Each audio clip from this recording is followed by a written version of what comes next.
Un jour, tu dors dans un pays de pagaille générale et tu te réveilles dans une république où tout le monde porte une chemise repassée, même les agents de la mairie. C'est ça, la magie de la rupture. On dirait le nom d'un médicament qu'on prend sans sucre.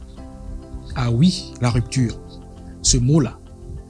Depuis 2016, il nous hante, il nous poursuit, il nous gouverne, au sens propre. Quand le président Patrice Talon l'a prononcé pour la première fois, certains ont cru à une menace. Rupture? Avec qui? Pourquoi? Ça va faire mal et ça fait mal. Mais ça fait aussi du bien. Car, soyons honnêtes, cette fameuse rupture, c'était un peu comme un mariage forcé avec la discipline. Et qui dit discipline dit fini les agendas remplis de promesses jamais tenues, fini les routes qui s'arrêtent au domicile de ministres, fini les écoles sans banc, oui, fini les établissements avec un seul tableau et 2 élèves, des hôpitaux sans seringues et des fonctionnaires sans ponctualité. La rupture, c'était un électrochoc, un reset, un coup de catcheur dans les habitudes de la République. Et au début, on a tous crié « Yégué !» ça pique. Mais maintenant, on commence à voir les résultats. Regardons bien. Les infrastructures. On roule désormais sur du goudron, pas sur des prières. Avant, tu partais à Malanville avec ta foi. Maintenant, tu pars avec ton permis. Toutes les grandes villes ont fait lifting. Des pavés, des ronds-points qui te font tourner en rond mais avec style. Le Bénin a pris goût au goudron. Et franchement, nos amortisseurs nous disent merci. Même les taxis-motos ont commencé à ralentir pour admirer la splendeur des infrastructures. Les élèves n'ont plus besoin de marcher sur des sentiers de guerre pour aller à l'école. Et Cotonou, la ville a tellement changé qu'un vieux Béninois rentré de l'exil a demandé à Google Maps s'il était bien au bon endroit. Pour avoir un acte de naissance, il fallait une recommandation du cousin, du frère, du chef quartier, du maire, et j'en oublie. Maintenant, avec un clic et un peu de réseau, quand MTN est d'accord, tu peux régler ça et vite. On a digitalisé, dématérialisé, modernisé. Même les fonctionnaires ont fini par comprendre que tablette ne veut plus dire médicament. La santé.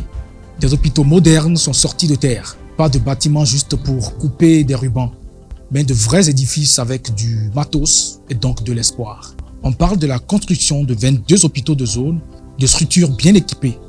On ne vous promet plus de vous sauver avec des feuilles de Nîmes et des prières, non.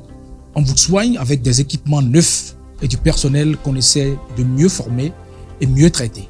L'économie. Avant, on priait pour que la pluie tombe. Maintenant, on investit dans la transformation, dans la chaîne de valeur. Bon, l'inflation existe, hein? Le prix du gari ne connaît pas les statistiques de la BCEAO. Mais dans l'ensemble, il y a une vraie dynamique. Le coton béninois, premier producteur de l'Afrique de l'Ouest. Le port de Cotonou en passe de devenir un hub logistique sérieux. Les touristes, ils commencent à venir. Pas encore en masse, mais assez pour qu'on repeigne les trottoirs. La culture, c'est plus la misère des artistes à qui on jetait des miettes pendant la fête de l'indépendance. Aujourd'hui, on parle de musées internationaux, de patrimoine valorisé, de créations contemporaines béninoises qui s'exportent. Avant, nos œuvres dormaient à Paris. Maintenant, elles brillent à Abomey. On nous a longtemps dit, vous êtes riche culturellement. Mais c'est sous la rupture qu'on a commencé à croire en cette richesse et à en vivre un peu. Voilà ce que nous sommes. Voilà ce que nous valons. Alors oui, tout n'est pas parfait. Il y a eu des crispations, des frustrations, des voix peut-être étouffées, des réformes qui passent sans débat comme des testos à minuit. Des citoyens qui se demandent encore si le pain quotidien ne devrait pas coûter moins cher qu'une heure de stationnement au centre-ville. Mais le Bénin avance, à sa manière, à son rythme. Et surtout avec une vision. La rupture, c'est peut-être pas la révolution romantique qu'on attendait, mais c'est une réforme lucide, rigoureuse, parfois trop froide, mais résolument tournée vers l'avenir. Alors, on n'a pas idée, vraiment, de combien un mot peut changer un pays. Chacun dans son domaine de talent, de prédilection, de compétences, d'engagement. Tout le monde n'aura pas tout au même moment, mais chacun peut savoir désormais que son effort peut payer. De combien une vision peut faire peur, puis convaincre. De combien un pari risqué peut, à force de ténacité, ressembler à une stratégie gagnante. Et c'était ça, finalement, la vraie rupture. Rupture avec les discours creux, rupture avec l'improvisation, rupture avec la résignation.